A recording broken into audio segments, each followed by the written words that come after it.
കണ്ണൂർ തില്ലങ്കേരി പെരിങ്ങാനം മടപ്പുരയിൽ കോലധാരിക്ക് ക്രൂരമർദ്ദനമേറ്റു എന്ന വാർത്ത വ്യാജമെന്ന ക്ഷേത്ര ഭാരവാഹികൾ.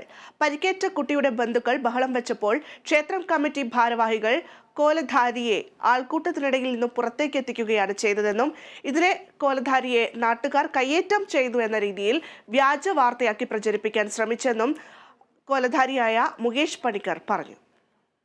തില്ലങ്കേരി പെരിങ്ങാനം മടപ്പുരയിൽ കൈതച്ചാമുണ്ടി കൈതമുറിക്കാനായി ക്ഷേത്രത്തിൽ നിന്നും പുറത്തേക്കിറങ്ങിയപ്പോൾ ഭയന്നോടി തിക്കിലും തിരക്കിലും പെട്ട് ഒരു കുട്ടിക്ക് പരിക്കേറ്റിരുന്നു.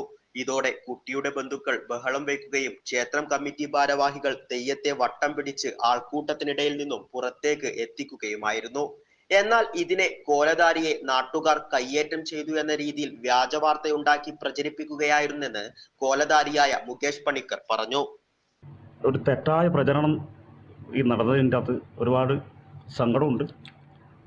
കൊലധാരിക്കും വരാതെ നമ്മുടെ സമുദായത്തിനും മറ്റുള്ള കൊലധാരികൾക്കെല്ലാം അതിൻ്റെതായ ഒരു വേദന പ്രകടിപ്പിക്കുന്നുണ്ട്. എല്ലാവരും ഓരോരാൾ വിളിച്ച് ചോദിക്കുന്നു. പക്ഷെ അത് ഇന്നത്തെ സംഗതികളൊന്നുമില്ല. അങ്ങനൊരു ഇഷ്യൂസ് അവിടെ ഉണ്ടായിട്ടില്ല. അങ്ങനെ കൈതച്ചാൻ വേണ്ടി കിട്ടുക ഈ അടികിട്ടിയ ആൾ ഞാനത് ഇല്ല എന്നാണ് പറയുന്നത്.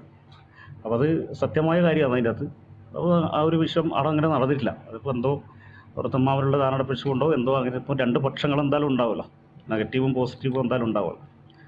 അപ്പോൾ അത് കുറേ ആൾക്കാർക്ക് അത് പിടിച്ചിട്ടുണ്ടാവില്ല. അപ്പോൾ അങ്ങനെയുള്ള എന്തോ ഒരു നിർദ്ദേശത്തോടു കൂടി ആ ഒരു വീഡിയോ ഇങ്ങനെ ക്രൂരമർദ്ദനം എന്ന് പറഞ്ഞിട്ട് ഇങ്ങനെ ഒരു വൈറലാക്കി വിട്ടിട്ടുണ്ട്. ക്ഷേത്ര കമ്മിറ്റിയെയും കോലധാരിയെയും അപകീർത്തിപ്പെടുത്താൻ ചിലർ മനഃപൂർവ്വം വീഡിയോ പ്രചരിപ്പിച്ചതായിരുന്നെന്നും കോലധാരിക്കുണ്ടായ മനോവിഷമത്തിൽ ഖേദിക്കുന്നതായും ക്ഷേത്ര കമ്മിറ്റി ഭാരവാഹികൾ അറിയിച്ചു.